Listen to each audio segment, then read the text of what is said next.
안녕하세요. 예, 설 연휴 잘 보내셨죠?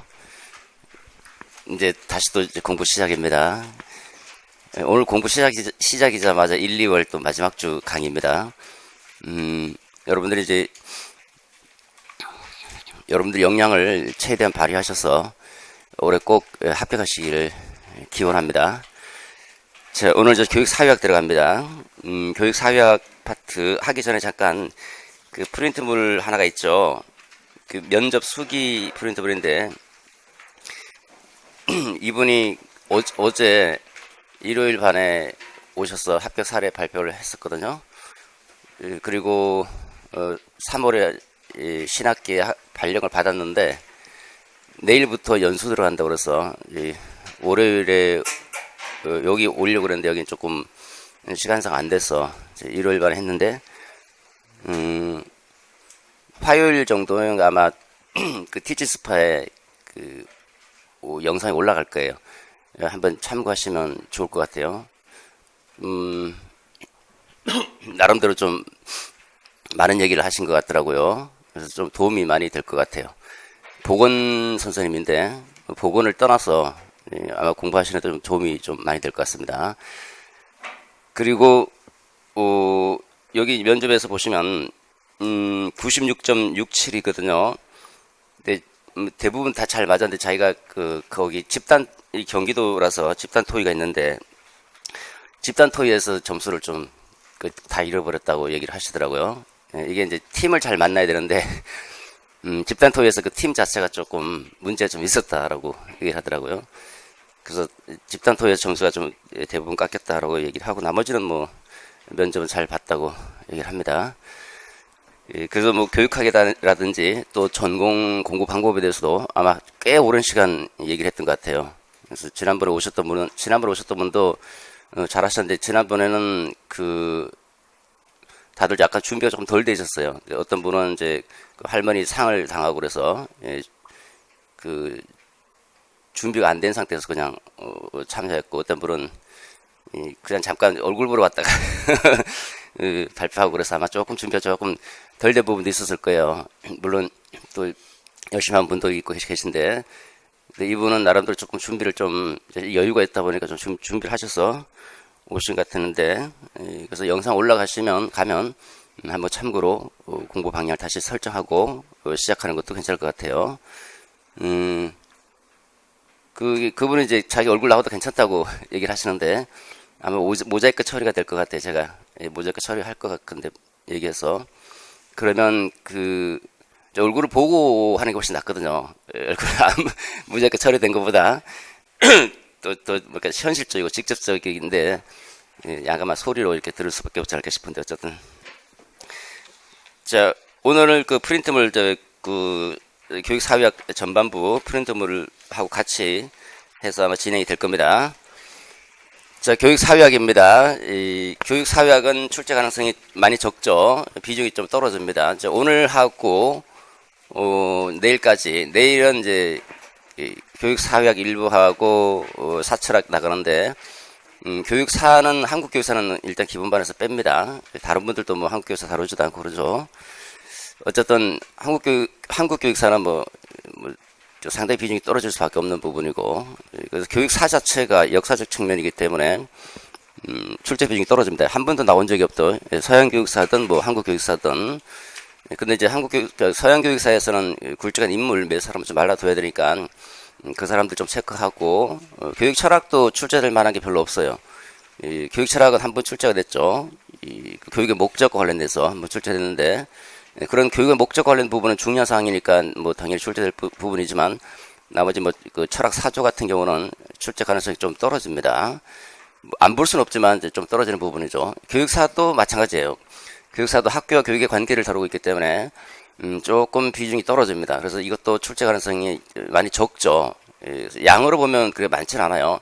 근데 아마 좀 다른 데 많이 집중하다 보니까 이제 교육사회학이 조금 등한시돼서 조금 공부를 해도 조금 잘 안 잡힐 수도 있는 부분 중에 하나입니다.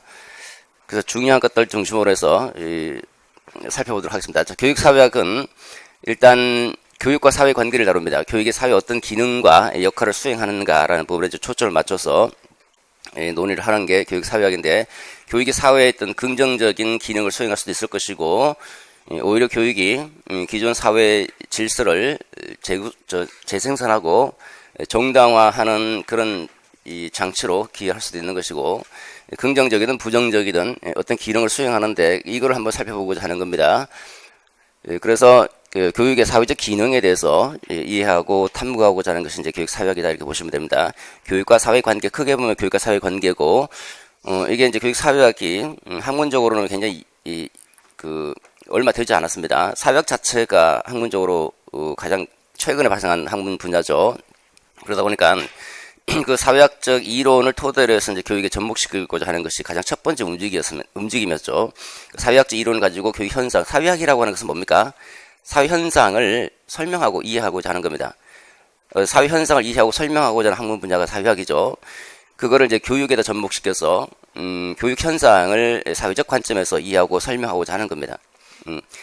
그렇게 이제 출발하는 게 교육 사회학이죠. 그래서 이제 교육과 사회 관계, 또는 교육의 사회 어떤 기능을 수행하는지를 이해하고 설명하고자 하는 분야가 이제 교육 사회학이다 볼 수가 있는데, 이렇게 해서 교육의 사회적 기능과 역할을 이제 파악할 수 있다라는 겁니다. 자, 그러면 이제 크게 보면 이제 교육 사회학 이론이 하나 있을 거예요. 이론. 그다음에 두 번째는 교육과 사회 관계. 세 번째는 이제 교육 사회학의 본질적인 영역은 아니지만 또 교육 사회학과 밀접한 관련이 있는 뭐 평생 교육이라든지 다문화 교육, 이것도 이제 여기서 다루게 됩니다. 그 본질적인 건 아니지만 교육 사회학과 밀접한 관련이 있기 때문에 주로 이제 출제되면 이제 평생 교육이라든지 다문화 교육도 교육 사회학의 한 파트로 출제가 되죠. 이렇게 크게 보면 이제 세 가지로 구분해 볼 수 있을 겁니다. 교육 사회학적 이론과 두 번째 교육과 사회의 약간 직접적인 현실적인 그런 관계들, 세 번째는 다문화 교육, 평생 교육, 이렇게 살펴보겠습니다. 첫 번째 교육 사회학 이론입니다. 자, 교육 사회학 이론은 옛날 교육 사회학 이론이 있고 새로운 교육 사회학 이론 두 가지로 나눠집니다. 새로운 교육 사회학이 등장하면서 옛날 교육 사회학, 처음에 나왔던 교육 사회학을 구교육 사회학이다 이렇게 이름이 붙여지고, 새로운 교육 사회학을 새로운 교육 사회학 또는 신교육 사회학이다 이렇게 이름을 붙인 겁니다. 두 가지는 그 사회와 교육을 보는 관점을 좀 달리하기 때문에 옛날 거, 새로운 거 이렇게 구분한 겁니다. 그 옛날 거는 교육과 사회의 관계를 거시 구조적으로 접근하는 겁니다. 거시적 측면이라고 하는 것은 교육을 바라볼 때 그 교육을 사회 구조와 관계해서 교육과 사회 구조가 어떤 관계가 있는지를 따지려고 하기 때문에 거시적인 거예요. 사회 구조와 관련해서. 우리가 청소년 비행 이론도 거시적 접근이 있고 미시적 접근이 있잖아요. 그죠? 거시적이라는 것은 전체 사회 구조, 사회와 비행자와의 관계를 따지는 것이고, 미시적인 것은 그 학습자, 비행자 그 안에 문제죠. 비행자의 문제. 뭐 비행자 개인의 사회적 접촉을 통해서 뭐 비행을 일어난다, 뭐 이런 거. 그 내부의 문제를 한다면 교육과 사회 관계 크게 보는 것이 이제 구교육 사회학입니다. 구교육 사회학은 거시적 접근이다라고 얘기를 해요. 거시적 접근. 거시적 접근이라고 해서는 교육과 사회 구조와의 관계를 다루고자 하는 겁니다. 교육과 사회 구조의 관계를 기능적으로 볼 수도 있고 역기능적인, 갈등적인 관점에서 바라볼 수도 있는데, 그 교육과 사회 구조가 긍정적이고 교육이 순기능을 한다. 교육의 순기능에 주목하면서 교육과 사회 관계를 긍정적으로 바라보려고 하는 것이 기능 이론이고, 갈등 이론은 교육의 기능을 역기능으로 바라봅니다. 역기능. 교육은 역기능을 하고 교육과 사회 구조의 관계를 또 역시 마찬가지로 거시적으로 바라보려고 하는 거죠. 이렇게 거시적 접근을 취하고 있는 것이 구교육 사회학입니다. 신교육 사회학은 그에 반해서 이제 미시적 접근을 취한다라고. 여기서는 이제 구교육 사회학에서는 사회 구조와의 교육과의 관계, 사회 구조와 교육의 관계를 다루지만 학교 안에서 무슨 일이 일어나고 있는지는 다루지 않습니다. 학교 안에서 무슨 일이 일어나고 있는지를 다루는 것이 바로 신교육 사회학이라고 해요. 학교 안에서 우리가 보는 것은 주로 학생들에게 뭔가를 가르치잖아요. 그죠? 그 가르치는 내용, 교육 내용이 뭔가. 다른 말로 하면 교육 과정, 교육 내용에 대해서 연구하고, 그 다음 교사와 학생이 어떤 상호작용을 하는지, 이게 학교 안에서 일어나고 있는 일들이죠. 교육 과정과 교사와 학생의 상호작용이라고 하는 미시적 측면을 다루고자 하는 게 신교육 사회학이다라는 겁니다. 그래서 일단 구교육 사회학은 거시적 관점을 취하는데, 사회라고 하는 것 속에서 큰 사회 범주를 보면 사회 범주 안에 뭐 종교도 있고 문화도 있고, 뭐 정부도 있고, 그럼 정치도 있을 것이고, 교육도 있을 것이고, 그죠? 근데 그 여러 그 각 부분들이 있는데, 그 각 부분들 중에서 그럼 교육이라고 하는 것이 어떤 기능을 수행하는가? 교육이. 그 사회 전체 구조와 교육의 관계에서 교육이 수행하는 그 기능을 살펴보고자 하는 겁니다. 이제 이 기능이 순기능을 한다라는 그 기능 이론이고, 역기능을 한다 그러면 이제 갈등 이론인 거예요. 갈등 이론. 그러니까 이때는 기능 이론에서는 사회를 유기체에다 비유를 해요. 여러분들 유기체잖아요. 유기체는 인간이라고 하는 상위 체제가 있고, 이 상위 체제를 구성하고 있는 하위 요소가 있죠. 손발, 머리, 뭐 심장, 이런 하위 체제들. 이 하위 요소들이 각각 자신의 기능을 잘 수행해줘야지 인간의 신체가 유지가 되고 보존되고 발전되고 존속이 될 수 있는 거죠. 그죠? 이게 상위 체제가 유지 존속 발전이 되기 위해서는 이 상위 체제를 구성하고 있는 각 하위 체제, 각 부분들, 각 하위 요소들이 각각의 제 기능을 원활하게 잘 수행해 줄 때 사회 체제, 인간 자체가 유지되고 존속되고 발전되는 것처럼 사회도 마찬가지다. 사회도 유기체에 비해서 사회가 어떻게 유지되고 존속되는가? 그것은 그 사회 전체가 안정을 추구하려는 속성이 있는 것이고, 그 안정을 추구하기 위해서 각각의 사회 각 부분들이 제각각 자신의 그 고유한 기능을 잘 수행해줘야 된다는 거예요. 이게 이제 기능 이론의 관점이다. 기능을 잘 수행해줄 때 사회 전체가 유지, 존속, 발전될 수 있다. 이런 관점을 취하는 것이 이제 기능 이론이에요. 굉장히 그 교육이라고 하는 것도 교육이 담당하고 있는 그 고유한 기능이 있는데, 그 고유한 기능을 잘 수행해줄 때 사회 전체가 유지되고 존속, 발전될 수 있다. 이렇게 보는 거죠. 굉장히 사회를 균형과 안정, 뭐 이런 걸 굉장히 강조하는 부분이라고 볼 수 있는 겁니다. 근데 이제 갈등 이론은 그렇게 보는 게 아니에요. 갈등 이론은 자본주의 국가를 전제로 합니다. 자본주의에는 사회 집단이 두 개로 크게 나눠질 수 있는데, 지배 집단과 피지배 집단, 그 자본가 계급과 노동자 계급으로 이 두 개의 계급이 발생할 수밖에 없고, 그 지배 집단이 있고 피지배 집단이 있으면 이 지배 집단과 피지배 집단 간의 끊임없는 갈등과 변동, 그리고 지배 집단은 피지배 집단에는 강제와 억압, 이렇게 이제 갈등과 변동, 강제로 설명하고자 하는 게 갈등 이론이에요. 갈등 이론은 기본적으로 마르크스주의에 근거를 하고 있어요. 인간은 욕망이 그냥 무한하잖아요. 다 갖고 싶고, 다 뭔가를 다 향유하고 싶고, 권력도 갖고 싶고, 여러분들은 이제 교사가 되고 싶고, 인간의 욕망은 굉장히 무한한데, 그 무한한 욕망을 충족시킬 수 있는 자원은 제한돼 있죠. 교사가 되고 싶은 욕망은 되게 많은데, 교사라는 숫자는, 그 자리는 제한돼 있다 보니까 경쟁을 할 수밖에 없는 게 이렇게. 경쟁은 인간은 이 자원의 희소성으로 인해서 경쟁이 불가피하다는 거예요. 그 경쟁이 불가피하기 때문에 끊임없이 갈등하고 변동하고, 또 가진 자는 자신의 그 가진 것을 유지하기 위해서, 지배 계급을 유지하기 위해서, 그 자리를 유지하기 위해서 그 피지배 계급을 억압하고 그 지배 계급의 가치를 주입하고 강제하려고 하는 그런 속성을 갖고 있다는 거죠. 그래서 이 갈등 이론에서는 이렇게 마르크스주의에 근거해서 사회를 끊임없이 갈등하고 변동하고 강제하는 과정으로 설명하고 자라려고 하는 겁니다. 교육이라고 하는 것도 상당히 역기능적으로 수행하겠죠. 교육은 누구의 논리로 움직이겠습니까? 당연히 그 힘을 갖고 있는 사람이 그 지배 집단이니까 지배 집단의 자신의 체제 또는 이 불평등 구조를 계속 유지하고 싶은 그런 거, 이런 불평등 체제를 유지하기 위해서 자신의 지배 계급의 그 가치나 문화를 그 주입하고 이걸 전달하고 그걸 다시 재생산하고, 그래서 계속 학교 교육이 그 지배 집단의 가치 문화를 정당화해 주기를 요구하고 있는 거죠. 이렇게 이제 설명하고자 하는 갈등 이론입니다. 자, 그러면 하나씩 가보도록 하죠. 기능 이론은 일단은 한번 출제가 됐죠. 교육적 관점이 출제가 됐습니다. 크게 이제 처음 나올 때 크게 물어봅니다. 항상 크게 이제 기능 이론이 갖고 있는 교육적 관점 또는 교육적 기능. 그럼 교육은 어떤 기능을 수행하는가? 아까 얘기했던 것처럼 기능 이론은 사회 전체가 유지 존속이 돼야 되는 거예요. 사회가 이 사회라고 하는 것은 유기체고, 여러분들이 하나의 유기체죠. 내가 살고 내가 발전되려면 내가 갖고 있는 기능들이 다 제각각 자신의 기능들을 잘 수행해 줘야 되는 거죠. 머리는 머리 기능을 수행하고 손은 손의 기능을 잘 수행해야 되는 것처럼 이 교육이라고 하는 것도 교육의 고유한 기능을 수행해 줄 때 사회 전체가 유지되고 존속되고 발전될 수 있다라고 하는 건데, 그러면 그 교육은 어떤 기능을 수행해 줄 때 각각 자신의 기능이 다 다른 거잖아. 기능이 차이가 있는데 어떤 기능을 수행해 줘야지 사회가 유지되고 존속 발전될 수 있을 것인가. 그러니까 사회와 교육의 관계 속에서 교육의 고유한 기능이 뭔가라고 하는 것이 그 기능 이론이 취하고 있는 교육적 관점이에요. 크게 보면 두 가지입니다. 사회화 기능을 수행해 줘야 돼. 아직 사회적인 존재가 아닌 학생들을 사회적 존재로 변모시켜 줘야 되고, 또 사회 각 부분에 필요한 인력을 다 공급해 줘야 되니까, 적재적소에 필요한 인력을 공급해 주기 위해서는 선발, 배치 기능을 수행해 줘야 한다. 크게 두 가지 기능을 수행한다. 사회화 기능과 선발, 배치 기능을 수행해야 되는데, 그 선발, 배치 기능과 관련된 게 한번 출제된 거죠. 그래서 이제 요건 한번 출제가 됐는데 또 나올 가능성이 거의 뭐 높지는 않겠죠, 그죠? 사회화는 아직 출제가 안 됐으니까 이제 사회화 부분은 좀 주목해야 될 부분 중에 하나입니다.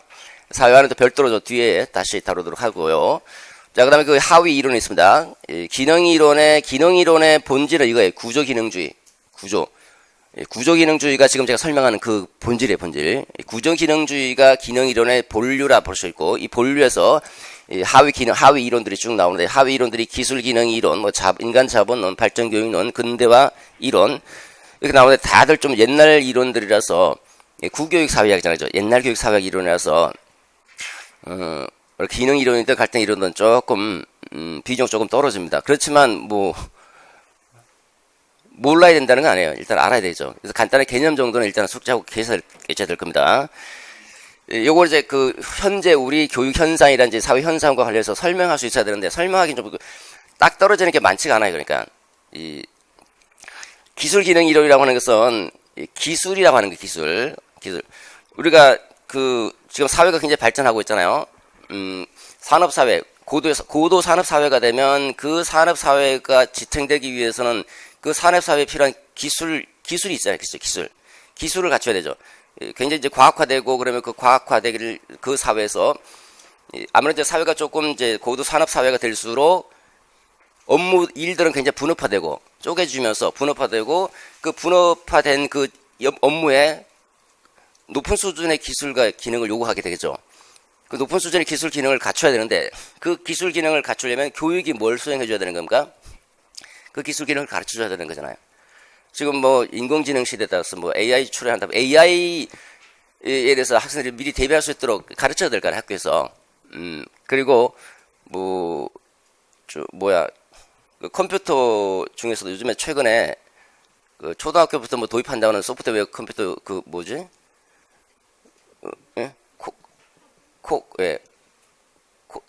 코딩도 이제 그것도 필요하다는 거잖아요, 그죠? 그러니까 이거는 그 사회가 굉장히 발전되고 전문화될수록, 그러니까 산업사회가 될수록, 고도 산업사회가 될수록 높은 기술을 요구하겠죠. 그 높은 기술을 학교에서 잘 가르쳐줘야지 사회가 지탱이 될 거 아니에요. 그거를 학교에서 수행해줘야 된다는 겁니다.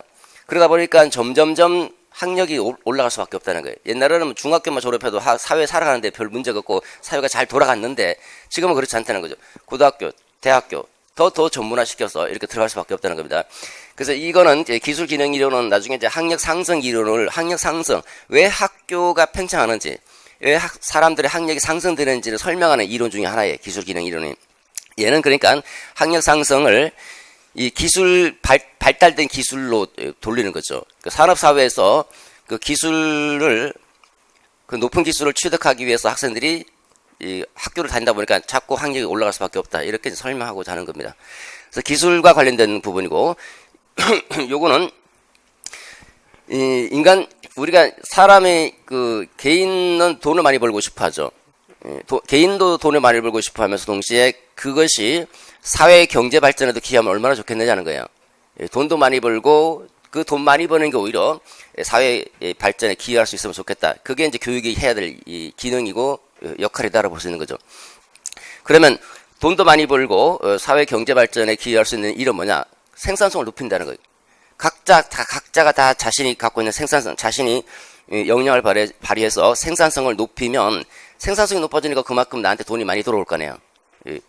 옛날에는 노동을 했는데 500원의 가치밖에 내가 생산을 못했다. 그런데 조금 더 이제 기술과 지식을 좀 더 갖춰서, 높은 기술과 지식을 갖춰서 업무를 수행했더니 뭐 500원의 가치가 창출됐다. 그러니까 100원에서 500원의 가치가 만약에 창출됐다면 400원의 이익을 발생했잖아요. 그죠?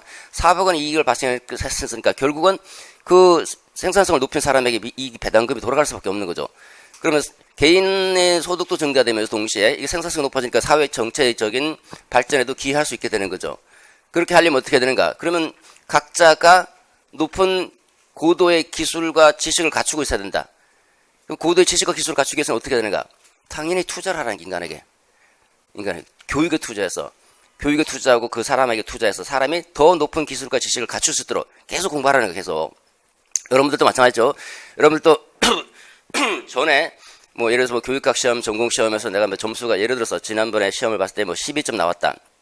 그럼 이번에는 더 높은 점수를 얻으려면 더 이제 여러분들한테 투자를 하게 되는 거죠. 여러분들한테 이제 개인적으로 더 많은 투자를 하게 되면 그게 경제적이든 뭐 시간적이든 더 많은 투자를 하게 되면 그 전공과 교육학에 대한 높은 지식과 기술을 갖추게 되는 거예요.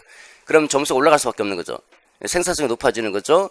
결국은 여러분 점수가 올라가면 그 높은 지식과 기술을 학교에 가서 학생들을 가르치게 되면 결국은 이제 저 사회 전체에도 어느 정도 기여할 수 있게 되는 거죠. 마찬가지로 이거는 인간 자본론은 그냥 한마디로 얘기하면 인간 자본의 투자라는 인간 자본. 인간도 하나의 자본이다. 인간.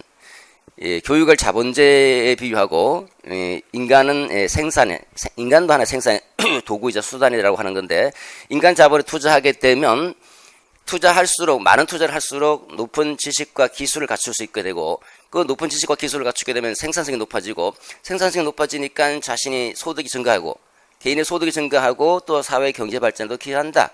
이렇게 설명하고자 하는 겁니다. 그 다음에 발전교육론은 국가가 발전해야 된다. 국가가. 사회가 정치적이든 경제적이든 그 국가의 사회 정치 경제적 측면에서 제 측면에서 여러 가지 측면에서 국가 사회 국가 정치 경제 사회가 발전해야 되는데 그 발전을 하자면 교육이 필요하다는 교육을 통해서 국가를 발전시킬 수 있다라는 거예요. 우리가 대부분 이제 5, 60년대 우리나라 같은 경우는 특히 이제 신생국가라지 우리나라 같은 경우는 조금 못 사는 나라에서는 국가를 발전시키기 위해서 교육에 많은 투자를 하잖아요. 교육에서 많은 투자를 해서 그 양과 질을 계획적으로 조절해 가면서 많은 투자를 하는 것도 바로 국가 발전을 위해서 교육의 기능을 수행해야 된다는 거예요. 다분히 수단적인 기능을 수행하는 거죠. 이게 발전교육론이다. 국가의 발전을 위해서 국가의 정치, 경제, 사회 발전을 위해서 교육을 받아야 된다.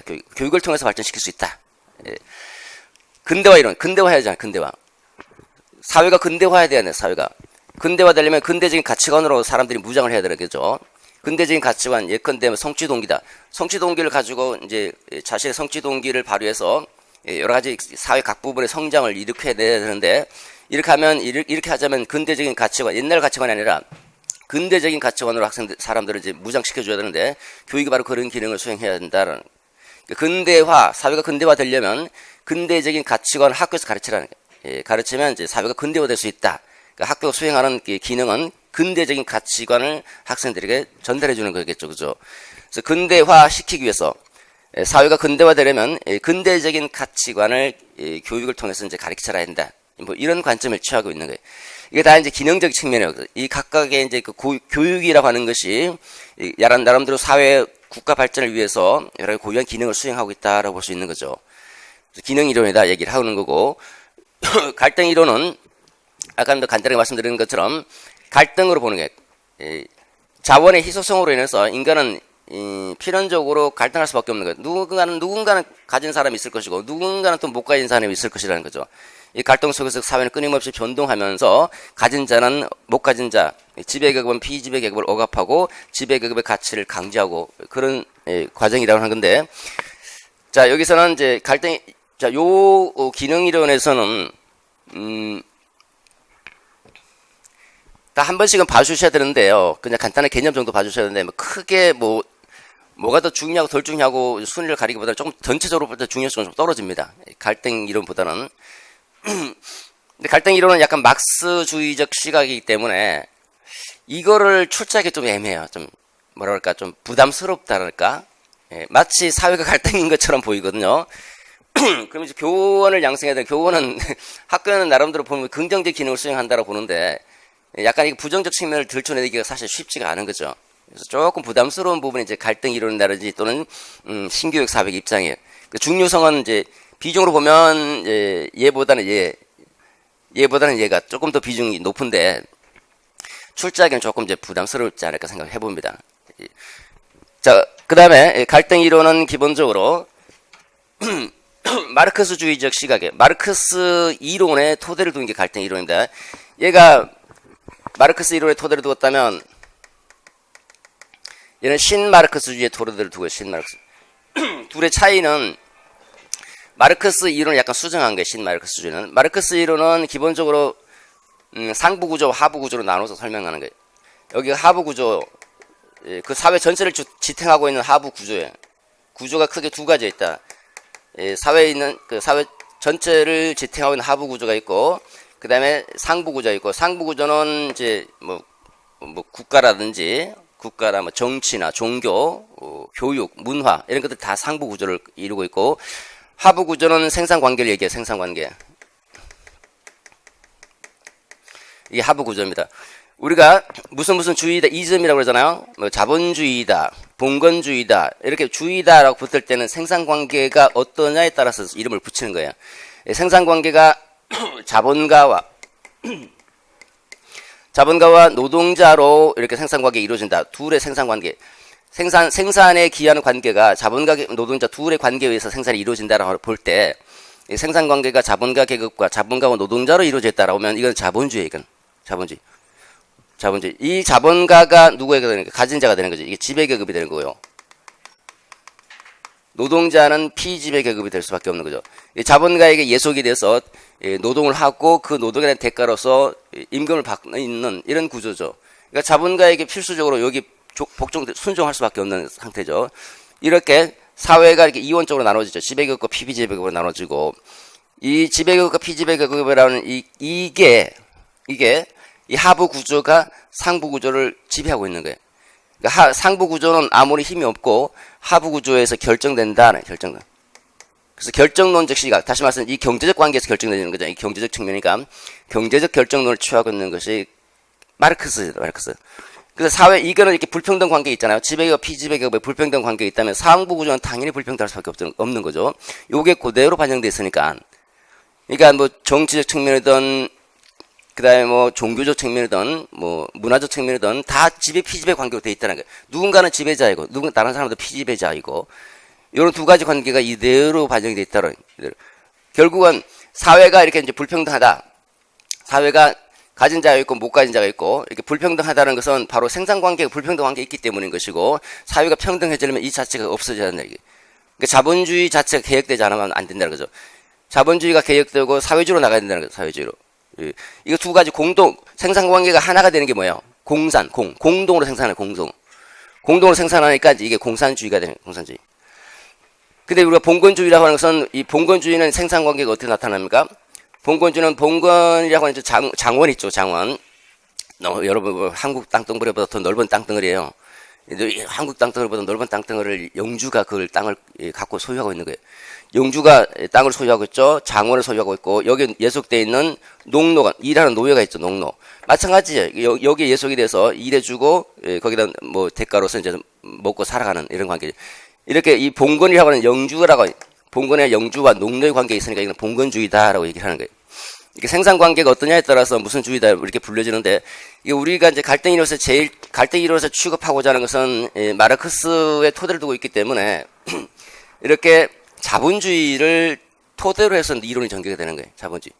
마르크스가 이제 비판하고 있는 게 자본주의니까 자본주의적 관점에서 살펴보고자 하는 겁니다. 그렇기 때문에 이렇게 필연적으로 집단은 지배 집단과 피지배 집단으로 이렇게 두 가지로 구분될 수밖에 없고, 지배 집단은 가진 자이고, 다 누구나 다 갖고 싶은데, 분명히 누구나 다 갖고 싶으면 누구는 뭔가를 갖고 있을 것이고, 대다수 사람들 다 못 가진 사람들이겠죠. 그렇게 되면 이제 가진 자는 자신의 가진 것을 계속 유지하기 위해서 얘를 억압하고 강제하게 되는 거예요. 또 사회가 여기 예속되어 있으니까 사회가 다 누구 중심으로 돌아가겠습니까? 지배계급 중심으로. 교육을 하더라도 교육에 뭘 가르칠 것인가? 지배계급의 가치와 이데올로기를 가르칠 것이고, 그러면 이 사람들은 당연히 그것을 당연한 것으로 이제 받아들일 수밖에 없는 거죠. 자, 그래서 이제 그 주요 이론은 이제 여기도 교육적 관점 정도는 이제 봐두셔야 될 것이고, 교육적 관점은 결국은 이제 이 속으로 다 들어갔는데, 한마디로 얘기하면 이제 교육을 어떻게 보겠습니까? 순기능보다는 이제 역기능에 초점을 맞춰서 이렇게 이 불평등 관계, 사회 불평등 구조를 또 생산한다, 또 생산. 다음 세대에 가도 또 불평등 관계, 그 다음 세대도 또 불평등 관계. 이렇게 이 불평등 사회 구조를 계속 재생산한다. 재생산하고 학교는 이거를 오히려 정당화시켜준다. 이렇게 보는 관점이 이게.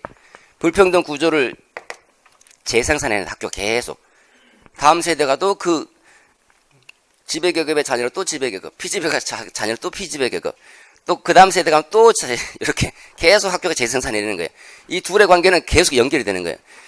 그러니까 지배계급의 자녀를 태어나면 계속 지배계급이 되는 거고, 피지배계급의 자녀는 영원히 피지배급이 되는 거예요.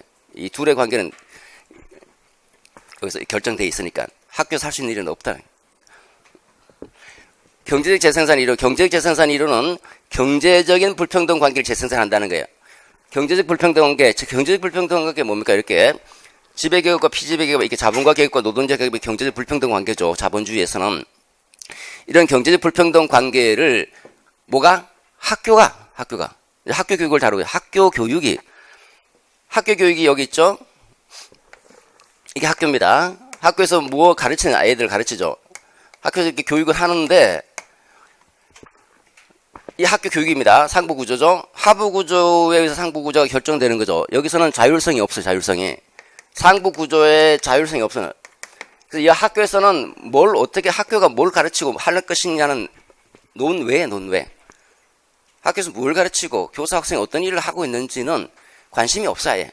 관심이 없고 요거는 그대로 반영되지 그대로. 요게 얘에 의해서 이렇게 반영되어 있으니까 이 노동의 관계가 바로 노동의 사회적 관계가 지배 피지배 관계로 되어 있잖아요. 그죠?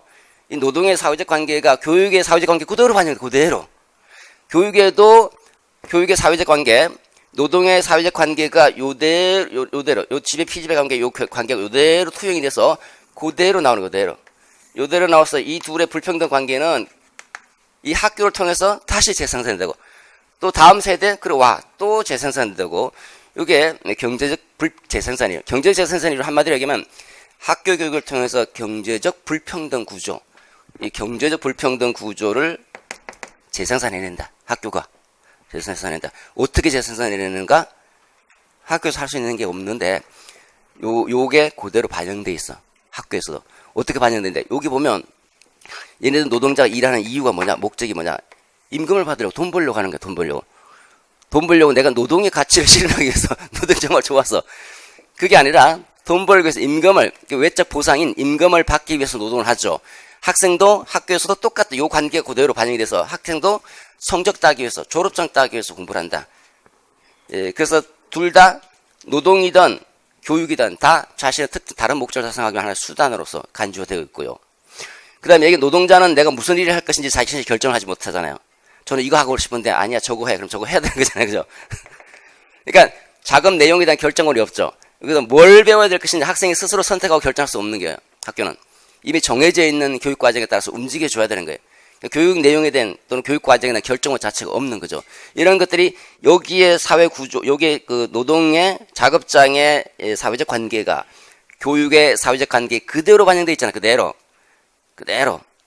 이렇게 이 마르크스는 이 사부 구조의 이 둘 간의 관계, 이런 구조가 요 속에 그대로 반영되어 있는 거예요. 이걸 이제 대응 원리라고 하는데, 이렇게 되니까 다시 또 이게 재생산되는 거 그대로. 이렇게 설명하고자 하는 게 경제적 재생산 이론이에요. 종속 이론은 종속되어 있다는 겁니다. 제국주의적 관점에서.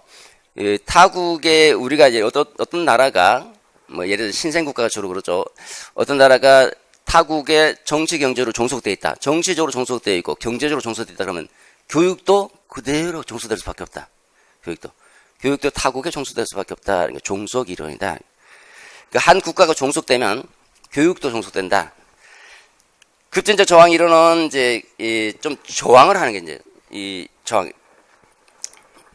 급진적 저항은 주로 이제 약간 비판 이론가들인데 이 학교가 이렇게 이제 좀 순치시킨다는 거, 길들인다는 거예요. 사람들을 길들이기 때문에 이 길들이는 것을 이제 개혁하기 위해서는 이제 저항을 하라는 거죠.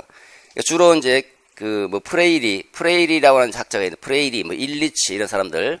프레이리는 브라질의 이제 교육학자인데 뭐 우리나라에 책 번역된 게 하나 있죠. 페다고지라고 부제로 억압받은 자들을 위한 교육이다.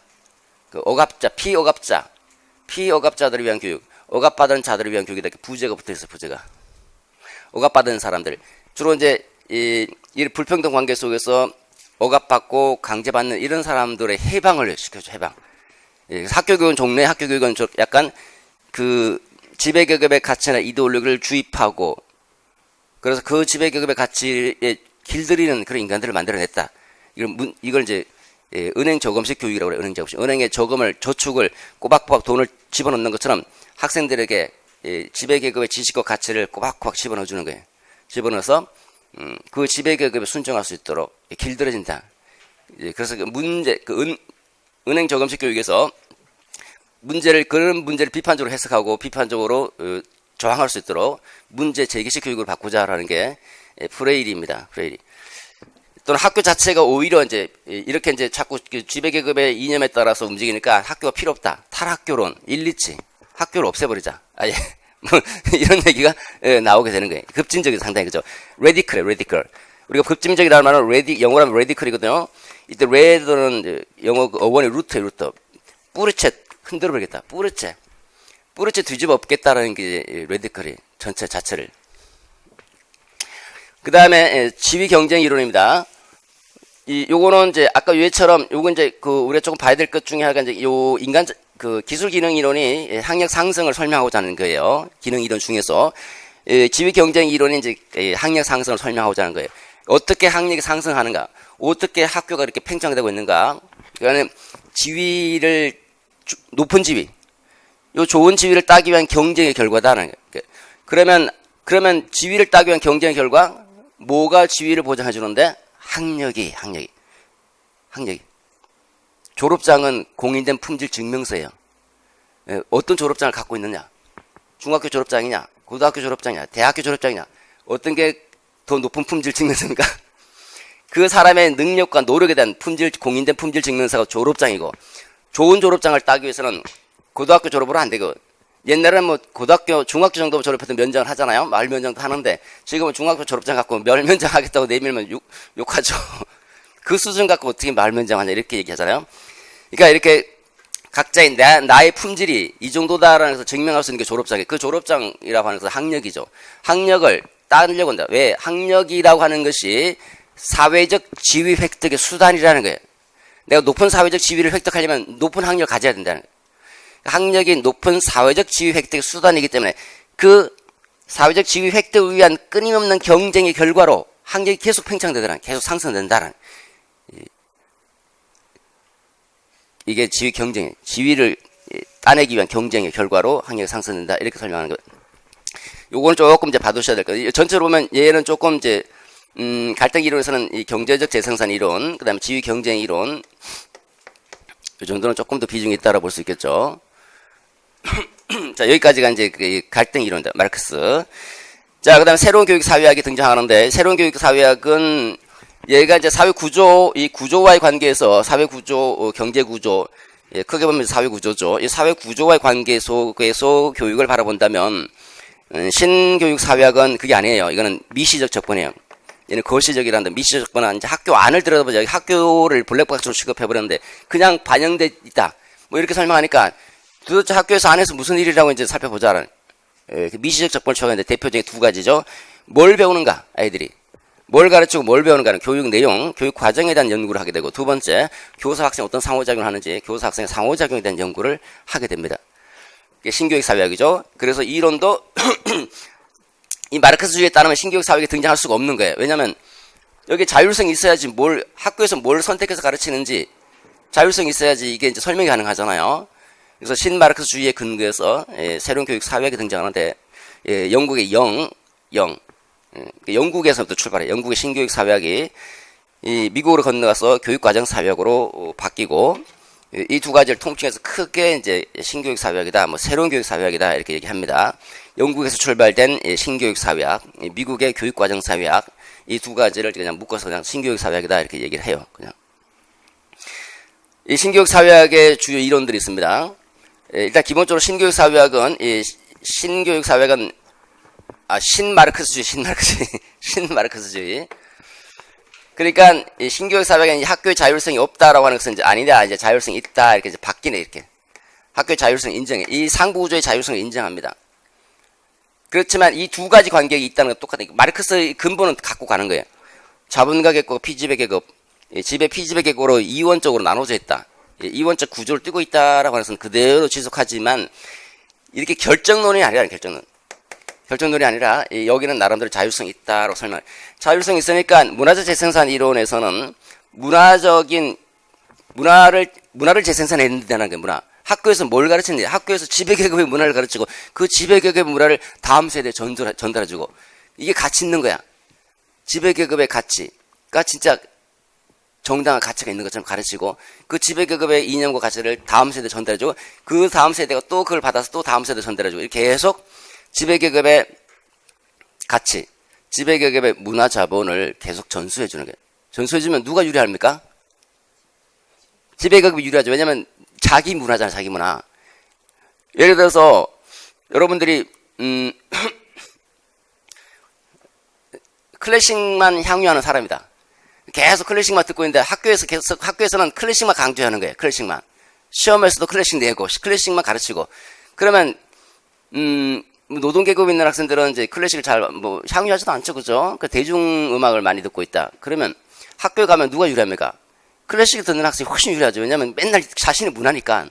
그럼 높은 성적을 얻을 수밖에 없고 높은 성적을 얻으면 당연히 높은 사회적 지위를 획득할 수밖에 없고 또 지배계급으로 가는 거예요. 왜? 지배계급의 가치 문화를 가르치니까. 이 지배계급의 가치 문화를 다음 세대에 계속 전수해주니까 학교는 그 지배계급의 가치를 계속 전수해주면서 지배계급이 계속 유지될 수 있도록 해주는 거예요. 이게 이렇게 하는 거예요. 이게 문화적 재생산. 문화적 재생산 이론은 뭘 재생산한다? 문화자본, 지배계급의 문화자본을 재생산하면서 이 불평등 구조를 재생산해내는 거예요. 불평등을 계속 존속시키는 거들. 지배계급의 문화자본, 이 문화자본이라는 개념이 나옵니다. 여기서는 문화자본이라는 개념이 나오고 그 문화자본에 대한 개념에 대한 이해를 먼저 선행하고 나서 이제 문화적 재생산 이론을 이제 공부를 하게 될 거예요. 문화자본을 지배계급의 문화자본 그걸 다음 세대에 계속 전달해주면서 그 지배계급의 문화자본을 계속 재생산해내면서 불평등 구조를 마찬가지로 역시 재생산해낸다라고 설명하는 거죠. 그럼 학교에서는 뭘 가르치게 됩니까? 여기 이제 안에 들여다보는 거예요. 이제 이게 이렇게 예속되는 것이 아니라 이제 자율성이 있죠. 자율성이 있으니까 학교 교육 과정에 뭐가 담겨 있겠습니까? 학교 교육 과정에 지배계급의 가치나 문화가 담길 거 아니에요, 그죠? 누가 선택했어요? 학교 교육을 하는 사람이 선택하겠죠, 그죠? 학교 교육 담당자가. 그러니까 자율성이 있잖아요. 자율성이 있는데 뭘 가르치냐? 지배계급의 문화 자본을 가르치니까 당연히 지배계급에 있는 학생이 높은 성적을 얻고 높은 지위를 얻을 수밖에 없고 피지배계급은 낮은 성적을 얻고 낮은 지위를 가질 수밖에 없죠. 이 불평등 구조는 그대로 존속이 되는 거죠. 결론은 똑같아야 돼. 결론은 똑같은데 이제 이 안을 들여다보고 있다. 그래서 신마르크스주의에 근거한 새로운 교육 사회학이다. 애플의 문화적 헤게모니도 마찬가지예요.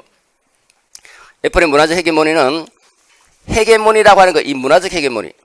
얘도 문화를 재생산하는데 헤게모니라고 하는 게 지배계급의 의미와 가치 체제의 의미.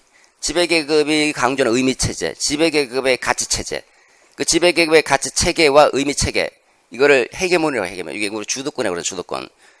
지배계급이 향유하는 그 의미 체계와 가치 체계. 이 지배계급 의미 체계와 가치 체계를 자율성 있잖아요? 담아야 될 거 아니에요, 교육과정에. 학교 교육과정에 담아서 가르치는 게.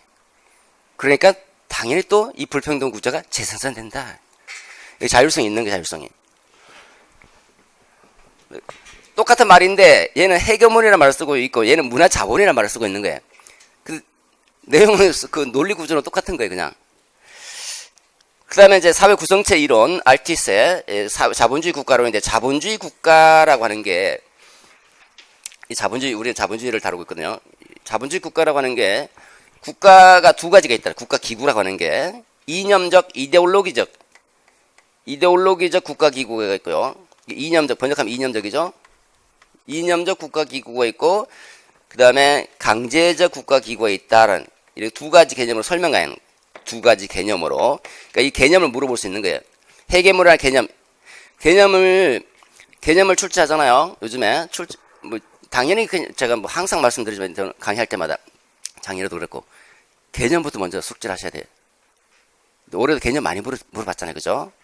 이것도 이제 이 살을 딱 제시하고 이와 관련된 개념을 쓰시오. 분명히 이렇게 물어볼 거예요. 분명히. 이데올로기적 헤게모니 개념 딱 보고 헤게모니다.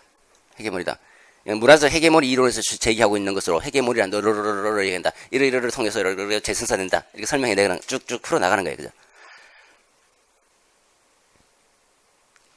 문화자본은 뭔가 문화자본 아베투스적 문화자본 아베투스 문화자본 특징은 그래서 이렇게 쭉쭉쭉 논리적 풀어 나가는 거냐. 요 개념들 문화자본의 개념, 헤게모니 개념, 요게는 사회 구성체 이론이 나오면 이데올로기적 국가기구 이게 나와 이게 이념적 국가기구라는 개념 이게 중요한 개념 이걸로 설명하려고 하는 거니까 여기는 대응 원리 사례 쭉 주고 이 사회 구조 노동의 사회적 관계가 여기도 그대로 반영돼 있어 그대로 일치한다 대응한다 아까 임금 얘기하고 그 다음에 수단성 얘기하고, 결정권 얘기하고, 그런 얘기하면 관련된 개념 쓰시오. 대응 원리, 이렇게 대응 원리. 이렇게.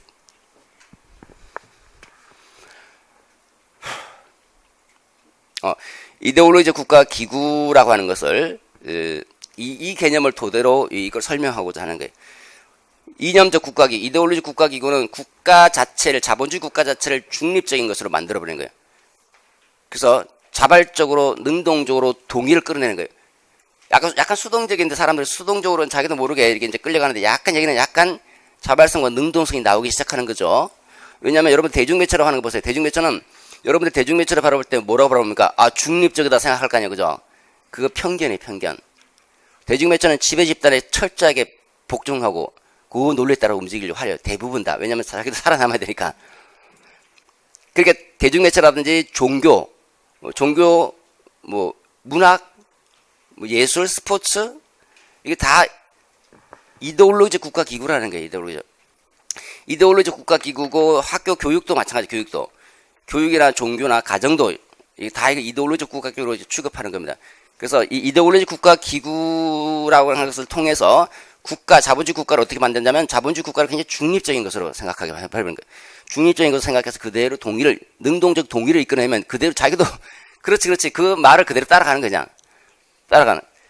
그런 식으로 해서 이제 강제력을 동원하지 않고도 손쉽게 그 자본주의 국가 체제를 계속 유지해 나간다. 사회 구성체를 계속 유지해 나간다로 하는 게 이거.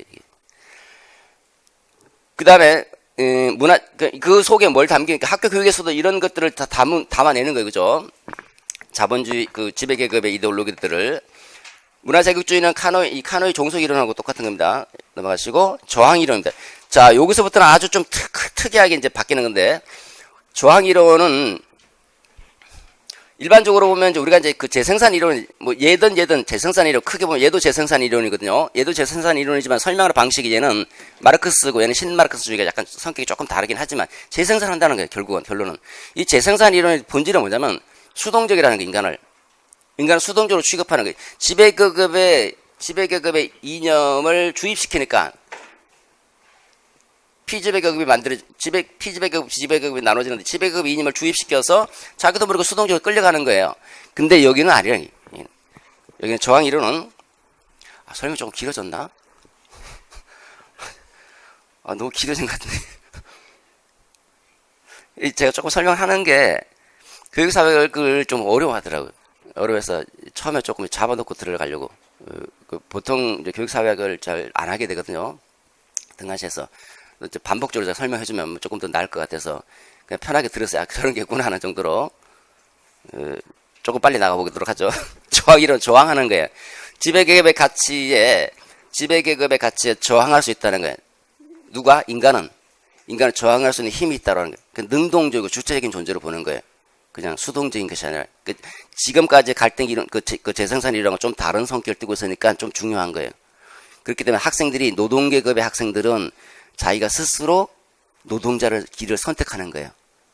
학교에 반대하는 문화를 만들어내면서 학교는 지배계급의 학교 문화가 형성되어 있으니까 그 학교에 반대하는 반학교 문화를 만들어내면서 스스로 노동자 길을 선택한다. 그게 저항 이론. 여기서 두 가지 주요 개념이 있어요. 이런 요즘 여러 가지 개념들이 많이 나오잖아요. 간파, 제약, 간파와 제약이라는 개념. 그 다음에 자율이론은 번스타인의 이론입니다. 번스타인은 두 가지 알아두셔야 돼요. 첫 번째는 사회언어학적 연구, 사회언어학. 구어 양식을 연구하는 거예요. 중류계급에서 사용하고 있는 언어 양식을 세련된 언어라고, 세련된 언어. 하류계층, 중류계층과 하류계층으로 나눠서 하류계층에 사용되는 언어 양식이 제한된 언어가 제한된 어법, 세련된 어법과 제한된 어법을 나눠서 설명합니다. 어법이 제한되어 있다는 거예요. 어법이 세련되어 있다는 거예요. 우리가 이제 그 하류계층의 자녀들은 만약에 누군가가 얘기하면 저리 가, 꺼져. 그냥 간단하거든요. 간단하고 약간 감정이 충동적으로 나타나는 언어들, 논리적이지 않고 문장이 짧고 수식어가 없고.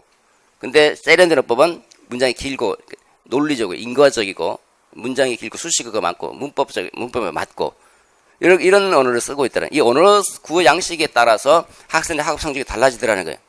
그런 걸 다루고자 하는 거고, 그 다음에 자율이론은 지배계급의 누군가, 중간계급인지 신중간계급인지 구중간계급인지 지배계급에 따라서 교육 내용의 조직, 교육과정의 조직이 달라지더라. 그런 걸 다루고자 하는 겁니다. 그래서 그 다음에 상징 상호작용이는 이제는 뭡니까? 상징적 상호작용, 여기서 교사와 학생이 어떤 상호작용을 하는가? 상호작용을 하는데 뭐예요? 상징이라는 말이 붙었잖아요. 그죠? 상징적 상호작용은 둘 간의 상호작용을 하는데 교사와 학생 상호 간에 상호작용할 때 어떤 의미가, 이게 상징이나 의미예요, 의미. 어떤 의미가 부여되는가? 상징적 상호작용하면 우리가 이제 청소년 비행 이론에서 했던 게 있잖아요. 상징적 상호작용 이론에 기초한 게 뭐예요? 낙인 이론. 낙인을 찍잖아요, 그죠? 그 선생님이든 학생이든 동료 친구들이 넌 비행자야. 의미를 부여하잖아요, 그죠? 의미를 부여하니까 그 비행자로 평가받고 있는 그 학생은 자기를 스스로 비행자로 규정짓게 되는 거죠. 내가 비행자인가 보다. 그러면서 의식적이고 상습적으로 비행을 나아가더라. 진짜 비행자가 돼버리는 거예요.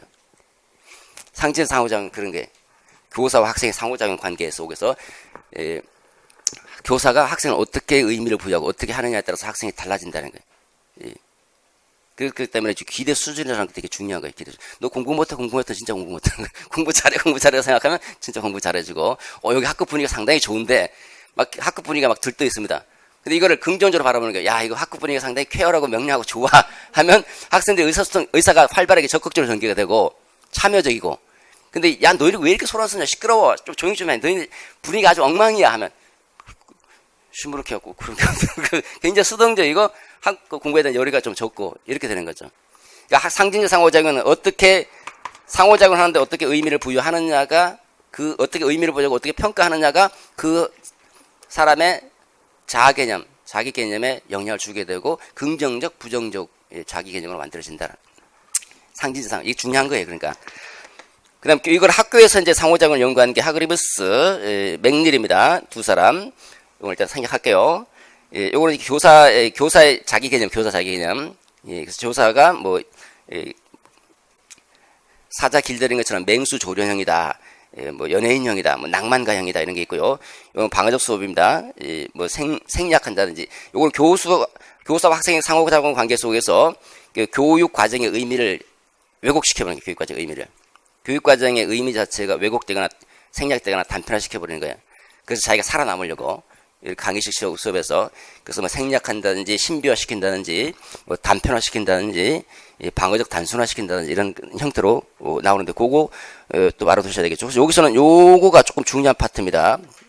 조금 중요한 파트고, 그 다음에 문화적 재생산 이론도 여기서는 이제 가장 첫 번째 이론이니까 중요한 파트라고 볼 수 있겠죠. 좀 본다면.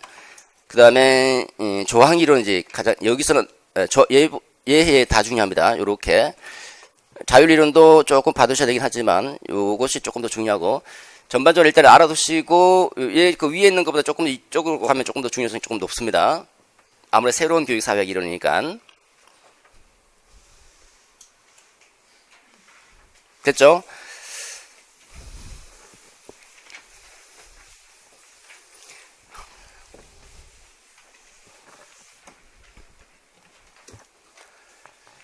자, 교육과 사회에 대해서 다룹니다. 사회화라고 하는 개념을 이제 다루게 되고, 드류갱, 드리번의 사회화 살펴야 돼요. 요것도 아까 우리 사회 기능 이론에서 기능 이론입니다. 사회 선발 기능이 있잖아요, 그죠? 선발 배치 기능 그거 한번 출제됐으니까 이제 다음 요거를 한번 생각해 볼 수 있죠. 사회화 개념. 그러니까 교육이 사회 이동에 기여하는가? 라고 하는 거고, 그다음 문화와 교육의 관계, 시험의 기능, 시험 어떤 기능을 수행하는가, 시험의 교육적 기능과 그 다음에 사회적 기능, 요거를 살펴야 될 겁니다. 그 다음 교육과 사회 관계입니다. 학교 교육의 사회 평등, 이 사회 이동과 거의 같은 관점입니다. 사회 평등에 기여하는가? 기여한다. 기여하지 않는다. 기여한다 그러면 누구 관점일까요?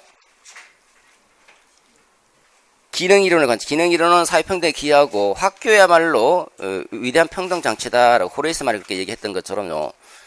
기여한다라고 할 것이고, 아니야. 갈등 이론에서는 어떻게 말할까요? 불평등 구조를 재생산할 뿐이다. 기여는 무슨 기여야? 그 불평등 구조를 고착화시키고 재생산해내지. 이렇게 얘기할 거 아니에요. 그죠? 아니야. 전혀 관계가 없어. 이렇게 말할 수도 있고요. 무관하다. 그 평등, 교육의 평등 네 가지가 있죠? 네 가지가 있습니다. 평등과는 유형, 허용적 평등, 보장적 평등, 과정의 평등과 결과의 평등 네 가지가 있죠? 올해 서울시 면접 문제 아닙니까? 면접 문제. 교육학 공부를 어떤 분은 교육학 공부를 열심히 했더니 서울시 면접에서 참 도움이 많이 됐다고. 올해 서울시 문제 약간 교육학적 개념을 알고 있으면 훨씬 잘 답할 수 있는 그런 문제들이었거든요. 교육격차 인과론, 교육격차가 어디서 발생하는가? 교육격차의 원인과 그 결과가 뭔가? 이게 또 중요한 거예요. 최근에 여기다 초점을 많이 맞추고 있어요. 연구 자체가. 그러다 보니까 여기 한번 출조가 됐어요, 또. 교육사회학의 연구가 앞에 이론 연구는 이제 거의 끝났습니다, 그냥. 이쪽으로 넘어오고 있어요, 이쪽으로. 이쪽으로 넘어와서, 출제된 게 이제 이거죠. 문화실조론. 이게 출제가 됐습니다. 그래서 나머지도 한번 보셔야 될 겁니다. 사실 여기서 이게 제일 중요하긴 해요. 제일 중요해요. 나머지도 이 부분은 지능이 결핍됐어. 학생의 지능이 낮아서 성적이 떨어져. 학업 성취도가 떨어져. 이거 사실이긴 하지만 이거 지능이 상관성은 있잖아요. 그죠? 높은 상관성이 있기 때문에 100% 맞다고 말할 수는 없잖아요. 우리가 지능 해석에서 나왔죠. 지능 지수는 학업 성취도의 중요한 변이 중에 하나이면 틀림없죠. 그죠? 절대적 척도는 아니라는 거죠. 절대적 척도. 예를 좀 이제 보셔야 되겠죠. 요거. 교사 결핍. 교사에게 문제가 있다는 거예요. 교사. 바보 취급한다는 게. 기대 수준이 너무 낮다. 기대 수준을 낮추면 학생들이 학업 성취도가 떨어지고, 기대 수준을 높이면 학생들의 학업 성취도가 높아진다라고 볼 수 있잖아요. 그죠? 교사 기대 수준이라든지 학교의 사회 심리적 문화 풍토, 학교 사회 심리적 문화 풍토가 그 학교는 굉장히 공부 열심히 하는 풍토다. 그러면 똑같은 학생이 A 학교, B 학교, 똑같은 성적을 갖고 있는 학생이 A 학교 들어가고 B 학교 들어가는데 A 학교 졸업할 때 봤더니 A 학교 학생들이 훨씬 성적이 높더라. 이유가 뭐냐? 이건 열심히 공부하는 풍토가 만들어져 있더라는. 그런 학교의 사회 심리적 풍토나 교사의 학생에 대한 기대 수준 등을 연구하는 게 교사 결핍론. 이게 좀 중요성이 있다고 볼 수 있겠죠. 그 다음 문화 환경 결핍론, 가정의 문화 환경, 가정 배경에 따라서 달라진다는 거예요. 가정에 돈도 많고, 부모의 학력 수준도 높고, 그리고, 자식에 대해서 교육에 대한 관심도 많습니다. 그럼 당연히 높아진다는 거예요. 돈이 많으니까 지원해 줄 수 있죠. 그 다음에 부모의 학력 수준이 높으니까 궁금한 거 다 답변해 줄 수 있죠. 그 다음에 자식에 대해서 계속 관심을 갖고 애정을 가지고 보살펴 줍니다. 그럼 공부를 열심히 할 수밖에 없다는 거예요. 이게 문화 환경 결핍론. 이게 없으면 학업 성취도 떨어진다. 이런 걸 연구하는 거예요. 이것도 중요한 거예요. 그러니까 얘가 출제됐으니까 이제 문화 다원론은 다문화 사회에서 문화가 좀 달라져서 문화가 다르다 보니까 성적이 떨어져. 새로운 문화권에서 온 사람들이 그러니까 다문화와 관련된 논의고요. 그러면 여기 교사 결핍 논이라든지 문화 환경 얘가 출제됐으니까 얘가 조금 더 중요하다라고 볼 수 있죠. 전체로 보면 얘가 상당히 중요합니다. 이거하고 요거 교육 평등관 최근 되게 중요한 이슈 중에 하나예요. 이것도 평등도 그 면접에서도 물어보고 이 논술에서도 물어볼 수 있는 부분입니다. 여기 조금 초점 맞춰야 되겠죠. 근데 학력 상승 이론은 옛날에 많이 나왔죠, 그죠? 뭐 석박사까지 받은 사람이 환경 미화원으로 종사하고 있다 이런 신문이 계속 도배를 하고 그랬잖아요, 그죠? 요즘 보면 실직사들이 상당히 많잖아요. 실직사들이 상당히 많고 굉장히 경제적으로 굉장히 어려워지고 있죠. 그러면 나중에 또 비슷비슷한 얘기가 나오면 이게 이제 조금 더 비중이 높아지는데 지금은 그런 얘기가 아직 없잖아요. 아직 그런 얘기가 없으니까 지금은 좀 중요성은 좀 떨어지지만 그렇지만 보아야 될 부분 중에 하나죠, 그죠? 학력 상승. 자, 여러 가지로 설명합니다. 참 이상하게 설명하는 게 하나 있어요. 여기서 학습 욕구, 끊임없는 자아실현 욕구 때문에 더 공부를 하려고 한다. 이런 이상한 이론이 하나 있고 나머지 기술 기능, 마르크스, 지위 경제 있는데 이 중에서 가장 잘 설명할 수 있는 게 이거 지위 경제 이론. 저기 조금 더 중요시 하시면서 나머지 한번 개괄적으로 살펴보는 식으로 하시면 되겠습니다. 자, 다음입니다.